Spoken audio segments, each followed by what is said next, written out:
আর যদি সেই ছেলেটাই নাই পাস করবো কোনো গ্যারান্টি নাই তো নাও পাস করতে পারে। তো অঙ্গ তো এরকম। তো সেই হনুমানজি আজ ভক্তিরানের সন্ধানে গেছে। এই যে আমরা ভক্তি খুঁজলে কোথায় পাবেন? যে পূজা পাঠে ধর্ম হয় ওগুলো হবে কি নাই? যে ভগবানের কথা শুনছি বাবাটুকু ধর্ম করার জন্য হবে কি নাই? চাই কি মনে বিশ্বাস। বিশ্বাস যদি না থাকে তাহলে কোনো কাজ হবে না। তাই এই ভগবানের চরিত্রের কথা শুনতে গেলে আগে বিশ্বাস চাই যে সত্যিকারের এই রামচরিত মানুষ কি শিক্ষা দিচ্ছে। এই মানুষগুলোকে শিক্ষা দেওয়ার জন্য ভগবান অবতার গ্রহণ করেছেন মানব। এটা না ভাবুন যে লঙ্কায় রাবণ আছে ওকে নিধন করার জন্য ভগবান আবির্ভাব হয়েছে।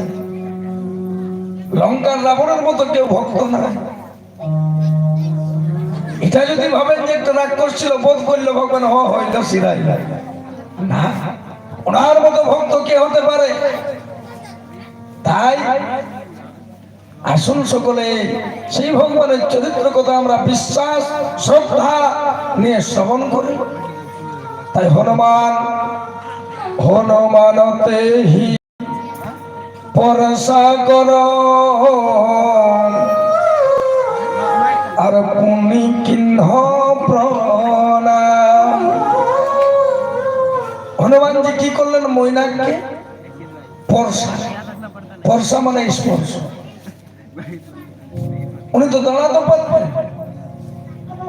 মৈনাক পর্বতের উপরে দাঁড়াতে পারতেন, কেন দাঁড়ালেন না? স্পর্শ করলেন। আর রাম কাজ কিন্ন বিনু মহি কোহা বিশ্রাম। হনুমানজি স্পর্শ করলেন আর বলছেন রাম কাজে কোথায় বিশ্রাম?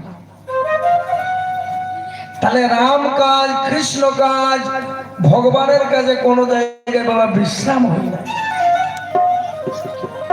আপনি কোন অনুষ্ঠান করেছেন, ধর্মীয় অনুষ্ঠান, আর সেই জায়গায় যদি আপনি ঘরে বসে থাকেন কাজটা হবে?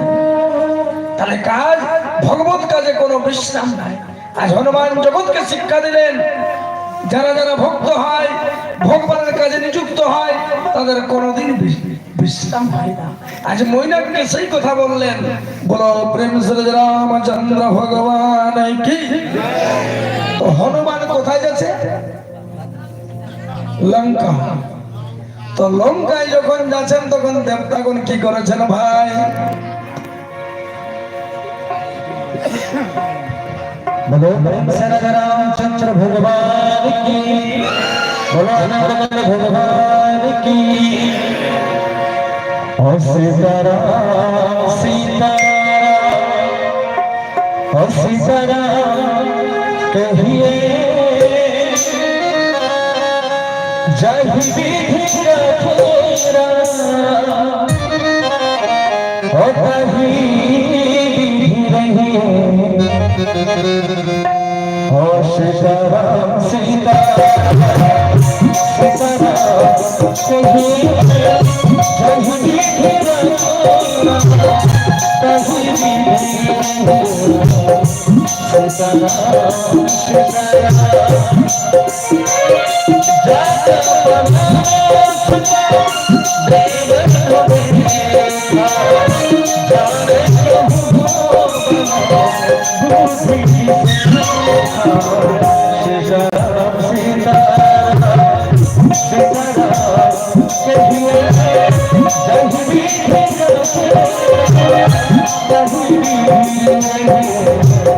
सीताराम सीताराम